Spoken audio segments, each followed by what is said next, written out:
الحمد لله رب العالمين وأفضل الصلاة وأتم التسليم على نبينا محمد وعلى آله وصحبه أجمعين. So we'll continue inshallah tafseer surat Ghashiya. So before Salat al-Maghrib we spoke about ayah number 17. أفلا ينظرون إلى الإبل كيف خلقت. Do they not look at the camels, how they are created? Then after Allah subhanahu wa ta'ala spoke about the camels, and as I mentioned, the importance of them to the Arabs at that time, and which is very useful for them, then He guided them to look at as-sama.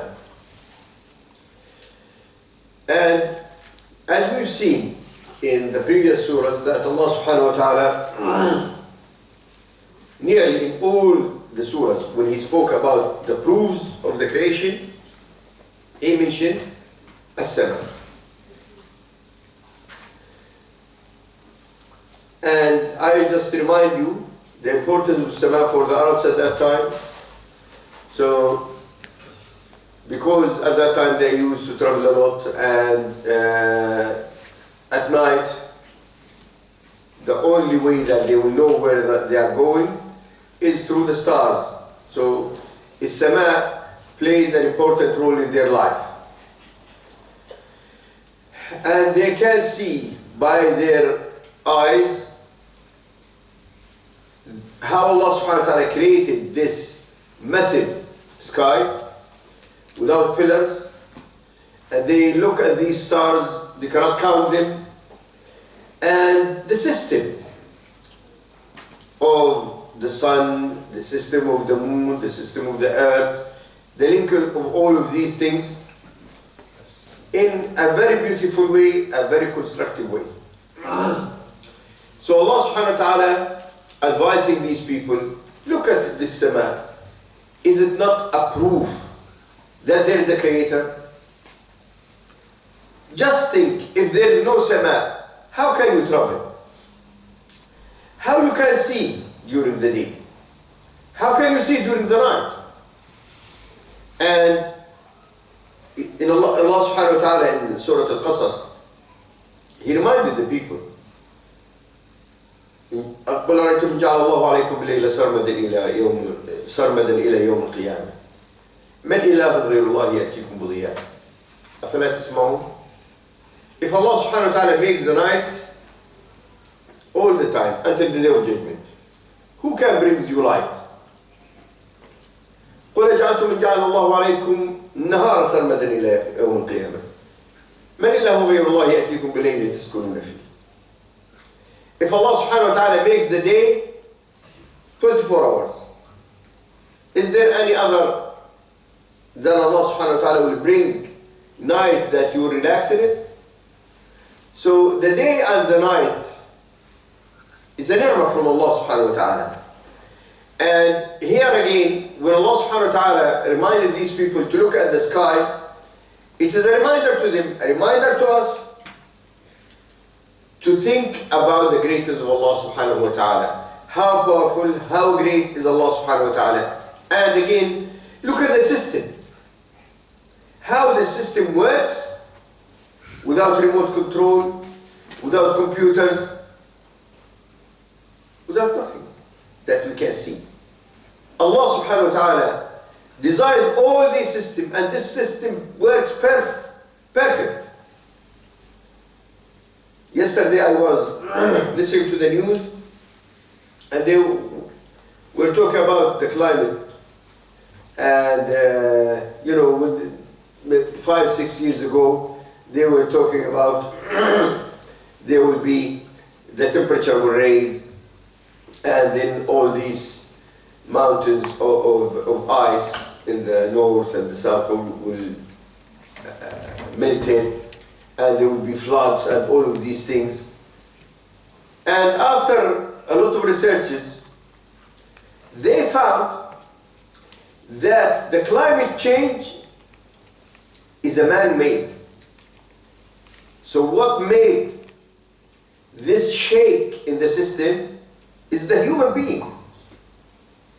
It is a clear proof that how Allah subhanahu wa ta'ala made the system works, He made it in the most powerful, organized way. When the people start to play with it and affect it with different gas, you know, the greenhouses and the gas from here and there, cutting the forests. When human beings starting playing with Allah's system, then they suffer. So there is calls now to all the countries to go back to their nature. So stop all these things, which is they found that they are affecting the weather and the climate on earth. It is not something natural, no. Allah subhanahu wa ta'ala, He said, إِنَّ كُلَّ شَيْءٍ خَلَقْنَاهُ بِالْقَدَرٍ. Everything we created it in a measure. So the amount of rain which comes to England, measured. Allah subhanahu wa ta'ala measured it, and He will spread it as He likes. The amount of rain or sun will go to Africa, it is measured. The amount of snow, everything. The amount of plants which will grow, measured. Everything. إِنَّ كُلَّ شَيْءٍ خَلَقْنَاهُ بِقَدَرٍ. So when Allah subhanahu wa ta'ala asked the people to look at the sama, to make them to look at the greatness of Allah subhanahu wa ta'ala, how powerful is Allah subhanahu wa ta'ala. وَإِلَى الْجِبَالِ كَيْفَ نُصِبَتْ. And the mountains, how they are rooted and fixed firm. Now you look at this mountain, subhanallah al-azim, massive mountain. And you cannot build it. You know, when they like to build a tower, just one tower, they take ages, years, and they use hundreds of tons of cement and iron and maybe wood and different things, just to make what? A tower, which might be the height of it 100 meters. I think the tallest one, as I know now, is the one in Dubai, 174, something 174 meters. And it is not equal to any mountain, you know, when we talk about the big mountains. So people cannot make a mountain. No. And if for any reason they like to move a mountain or to cross it for a street, for a road or something, you see they bring the bulldozers and the dynamite and a lot of work. Takes ages again just to make a small road in a mountain. And in some cases they cannot do it, they just make a tunnel. Because they cannot demolish the mountain. Subhanallah. So these mountains must be a reminder again to human beings that how Allah subhanahu wa ta'ala is great. And how Allah subhanahu wa ta'ala perfected these things, how they made them in the system. And as He mentioned in Surat Al-Naba, وَالْجِبَالَ أَوْتَادًا. These mountains, pegs. So they are making this earth stable. If there is no mountains, the earth in itself will not be stable. وَإِلَى الْأَرْضِ كَيْفَ سُطِحَتْ. And at the earth, how is it outspread? You see now, wherever you go, you'll find that Allah subhanahu wa ta'ala made the earth that we are using. Here, al-ard here means the earth that you are using in your area. This is what means al-ard. Not the whole earth. So Allah subhanahu wa ta'ala made it flattened, outspread. And because of this, we can use it. We can make streets, we can make roads, we can build on it. Just imagine if this earth is not outspread, so you'll find little hills here and there. So it will be so difficult for people to walk, for people to build, and everything. So when you look at these four things, Allah subhanahu wa ta'ala mentioned them here to make the people stop and think. Look at all these things. Is it not enough proof for you people who are thinking that Allah subhanahu wa ta'ala is the creator? And if you believe that and submit that He is the creator, then you must believe that He can resurrect the people He created subhanahu wa ta'ala. After Allah subhanahu wa ta'ala made these points, and He made them in a way that down, you go up, you go a little bit, then you go down. So, al-jimal, al-ibil, you look this height, then you go so high to the heaven, then you go down to the mountains, then you go down again to the earth. Subhanallah al-Azim. The way that Allah subhanahu wa ta'ala put the four words in order. After this, now Allah subhanahu wa ta'ala spoke to Muhammad alayhi salatu wasalam. And He reminded him of his mission. فَذَكِّرْ إِنَّمَا أَنْتَ مُذَكِّرْ لَسْتَ عَلَيْهِمْ بِمُسَيْطِرٍ. You remember Surah Al-A'la, what Allah subhanahu wa ta'ala said? فَذَكِّرْ إِن نَفَعَتِ الذِّكْرَ سَيَذَّكَّرُ مَن يَخْشَى وَيَتَجَنَّبُهَا الْأَشْقَى. When we remember that these surahs, Al-A'la and Ghashiya, one of the first surahs which is mentioned, revealed in Mecca, it is a message to those people who were there at that time, who thought that Muhammad sallallahu alayhi wa sallam might be a new leader or a new dictator, because this is one of the problems they have. And maybe you know the story when they came to Muhammad alayhi salatu wasalam and offered him, if you are doing this for position, we'll make you in the highest position. If you are looking to be the king, we'll make you a king. If this is for money, we'll collect money for you and make you the richest one. Even if you are possessed, we'll find a cure for you. So some of them at that time, they thought Muhammad sallallahu alaihi wasallam is doing this for the leadership. And even Abu Sufyan, before he became a Muslim, he mentioned this in one of his speeches. He said, before Islam, that Banu Umayyah and Banu Hashim, they are cousins. Originally, they are cousins. They said, we shared everything, especially to serve the pilgrims, the Hujjaj. And he said, حتى كنا إذا كنا كفرسي رهان. When we were like two horses that they are really in the race,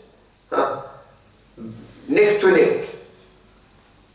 They came and said, Minna Nabi, there is a prophet from us. But we cannot do this. This is what he was thinking, that Banu Hashim, they thought that the only way they can lead all Quraysh, that they will say that there is a prophet from us. So what the people, they will say, the other people, they cannot stand and say, oh, we have another prophet from us. This is some of the ideas. So Allah subhanahu wa ta'ala is saying here to Muhammad sallallahu alayhi wa sallam, and saying to Quraysh, and saying to us who are the followers of Muhammad alayhi salatu wasalam, and telling us the way of da'wah, how we will promote the deen. He said, فَذَكِّرْ إِنَّمَا أَنْتَ مُذَكِّرْ. Your duty is to remind. You are just a reminder. لَسْتَ عَلَيْهِمْ بِمُسَيْطِرٍ. You are not a dictator over them. Now, unfortunately, these days, you'll find people, when they, alhamdulillah, they gain some knowledge, and they notice a brother is coming to masjid, not practicing the sunnah or making something, instead of coming to these people with al-hikmah, the wisdom, al-maw'idha al-hasana, nice advice, they think they are the people who are owning the masjid, owning the whole community, and you just came here, you remember, you have to listen. What I say, you have to listen. Listen, the trouser must be like this. This is before they know him, who is he, what he's doing, how long he been practicing, how long he be a Muslim. Now, the idea Allah subhanahu wa ta'ala is saying here in the Surah Al-Alaq, ذَكِّرْ إِنَّمَا أَنْتَ مُذَكِّرْ. You remind. Our duty is a remind. We say, present to the people the Sunnah. Explain to them what's bid'ah. Talk to them about Tawheed. Talk to them about what's halal, what's haram. But it's not our duty to fight these people if they are wrong. If they are wrong, it's their problem, not your problem. فَذَكِّرْ إِنَّمَا أَنْتَ مُذَكِّرْ. This is when your duty is only da'wah. We have to differentiate between this and when there is an Islamic state and there is a ruler and there is qadi and there is the Sharia law and all these things. This is a different story now. When there is an Islamic state and the people, they are admitting to the Islamic government and these things, now the qadi, the judge and all these things can bring the people, and when they are doing something haram, okay, come here. Now, because you are under the law now. But when the people, they are not under the law of Islam, we are just doing da'wah. As a da'iyah, as a person who has knowledge, as a preacher to the deen, your duty will finish when you are making the reminder. This doesn't mean that I make the reminder once. Because not all the people, they are the same. Some people, just you say to them, Akhi, this is the sunnah, say, Jazakallah khair, Barakallah fiqh.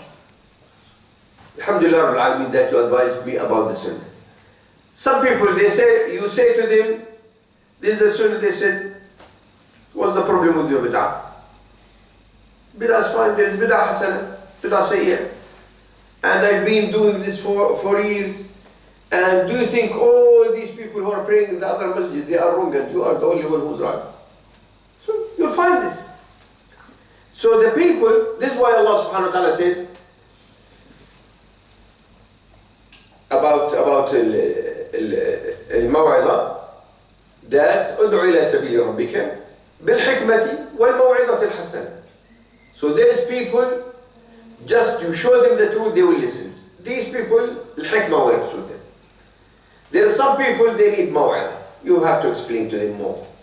Remind them about Allah, make them fear Allah, talk to them about Jannah, about Jahannam, about what the scholars said about the matter. And these people, no. Even you say to them, فَذَكِّرْ أَنْتَ مُذَكِّرْ, they say, I need explanation. There is Sheikh number 2, Sheikh number 3 said, فَذَكِّرْ أَنْتَ مُذَكِّرْ means something else. It's not clear in the Quran here. They make even the Quran not clear. Authentic hadith clear, they say no, this is not clear. They need جَادِلْهُمْ بِالَّتِي هِيَ أَحْسَنُ. Even these people, when you argue with them بِالَّتِي هِيَ أَحْسَنُ, with the most kindest way, as the Prophet ﷺ did in his life. فَذَكِّرْ إِنَّمَا أَنْتَ مُذَكِّرْ. So this is what I like to remind myself and remind all the brothers and sisters who are listening.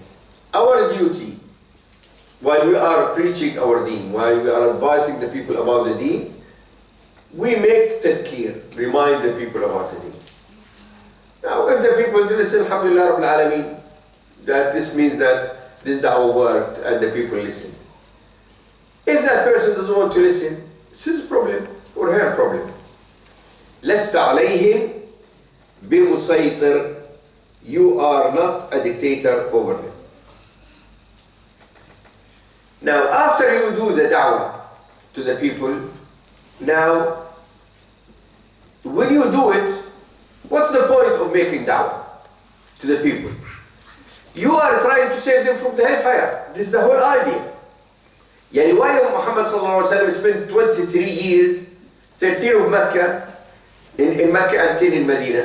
What was the main reason? Why he's doing this? Why he's suffering? To save the people from hellfire. This is what his main concern. And the same, when we are making the da'wah, we try to save the people from hellfire. We try to save the people from making bid'ah. We try to advise the people to follow the Sunnah of Prophet Muhammad sallallahu alaihi wasallam. We try our best to guide the people to Jannah. This is what we're trying to do. Now, there is people, all this tadhkirah, all these reminders, all the things you do, doesn't work with them. So there will be tawalla wa kafa. And Allah subhanahu wa ta'ala mentioned here two things. The first thing, tawalla, the one who turns away, wa kafa, disbelieves. And you'll find this among the non-believers and some believers. But here the ayah talks about the non-believers. So there is non-believers, they're ready to listen, and they ask, and they try to understand. And there is people, if you try to talk to them, what they do? Tawalla. Tawalla means turn away. He doesn't want to listen. If you tell him there is a talk in the masjid, he says, I don't want to go. But someone tells him there's a party, they will run for it. So tawalla. Wa kafar, rejecting the deen of Allah subhanahu wa ta'ala. إِلَّا مَنْ تَوَلَّ وَكَفَرْ فَيُعَذِّبُهُ اللَّهُ الْعَذَابِ الْأَكْبَرِ. Now, who will have this al-'adhab al-akbar? The one who, after all these reminders, after explaining the Jannah, after explaining the hellfire, after the reminders about al-ibil, al-sama, al-ard, al-jibal, and all this doesn't work with him or her, Allah subhanahu wa ta'ala what will do with them? فَيُعَذِّبُهُ اللَّهُ الْعَذَابَ الْأَكْبَرِ. Allah subhanahu wa ta'ala will punish them the greatest punishment. Why here mention al-'adhab al-akbar? Because this means that the person that you give him all the evidence, you remind him about all these things, you gave him the proof that Allah subhanahu wa ta'ala is the creator, and despite all of these things, he doesn't want to know, he doesn't want to believe, that person deserves al-'adhab al-akbar. And even the word al-'adhab is enough. But this to make these people, or to put the fear in the hearts of these people, because some people, when you remind them, they don't listen. But when you come to them and talk to them about fire, hellfire, and the punishment, and all these things, this will have an impact on them and make them start to think. فَيُعَذِّبُهُ اللَّهُ الْعَذَابَ الْأَكْبَرِ. Then Allah subhanahu wa ta'ala at the end, He said, إِنَّ إِلَيْنَا إِيَابَهُمْ. Verily to us will be their return. So these people who live in this life and turn and reject, where they can go? As Allah subhanahu wa ta'ala said, فَأَيْنَ تَذْهَبُونَ. It reminds me of a hadith that the Nabi sallallahu alaihi wasallam mentioned. There was a person from the people before us, and that person, he didn't do any good deed in his life. So when he was dying, he gathered his children and he said, listen, if I die, burn my body and the ash of my body, throw it everywhere, in the land and the sea, because if Allah subhanahu wa ta'ala capture me, He will punish me a punishment that He didn't punish anyone before. Because he lived all his life disobeying Allah subhanahu wa ta'ala, and they didn't do any good deed. So that person died, and when he died, they followed his will. So they burned him, they took the ash and threw it everywhere. So Allah subhanahu wa ta'ala, according to the hadith, ordered every part to bring what it has from the ash. The land, the sea, the mountains, and Allah subhanahu wa ta'ala brought him, resurrected him again. And he said, why you did all of that? He said, because I fear you. And Allah subhanahu wa ta'ala said, because of the fear in your heart of me, I will forgive you. Allah Akbar. The idea is, as I said, فَأَيْنَ تَذْهَبُونَ? Where shall you go? Yani, the hadith saying to us that this person, he asked his ash to be everywhere. But Allah subhanahu wa ta'ala will bring everything. Allah subhanahu wa ta'ala mentioned this in many ayahs that الذي خلق الموت والحياة ليبلوكم أيكم أحسن عملا. Maut, death, and life. So Allah subhanahu wa ta'ala created both of them. So He said, إِنَّ إِلَيْنَا إِيَابَهُمْ. These people, despite all their efforts to run away or to do anything, but all of them, they are coming to us. ثُمَّ إِنَّ عَلَيْنَا حِسَابَهُمْ. Then verily for us will be their reckoning. So what's the idea of bringing them back? It's because there is very important reason for bringing these people back. The reason is al-hisab, al-hisab, al-hisab. And this is the things which puts the fear in our hearts. And when the people read it, they must remember that day, Yawm al-Hisab. Ibrahim alayhi salam, when he prayed, وَلَا تُخْزِنِي يَوْمَ يُبْعَثُونَ يَوْمَ لَا يَنْفَعُ مَالٌ وَلَا بَنُونَ إِلَّا مَنْ أَتَى اللَّهَ بِقَلْبٍ سَلِيمٍ. In Yawm al-Hisab, nothing will benefit you. You remember when we read surat Abasa, يَوْمَ يَفْرُ الْمَرْءُ مِنْ أَخِيهِ وَأُمِّهِ وَأَبِيهِ وَصَاحِبَتِهِ وَبَنِيهِ لِكُلِّ امْرِئٍ مِّنْهُمْ يَوْمَئِذٍ شَأْنٌ يُغْنِيهِ. So no one will benefit you. Parents, children, wife, brothers, money, there is no money there. Status, there is no status there.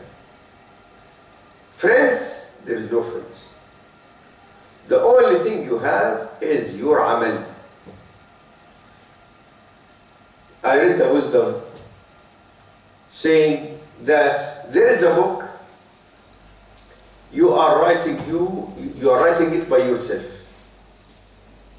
So be careful of what you write. And this is actually what we do.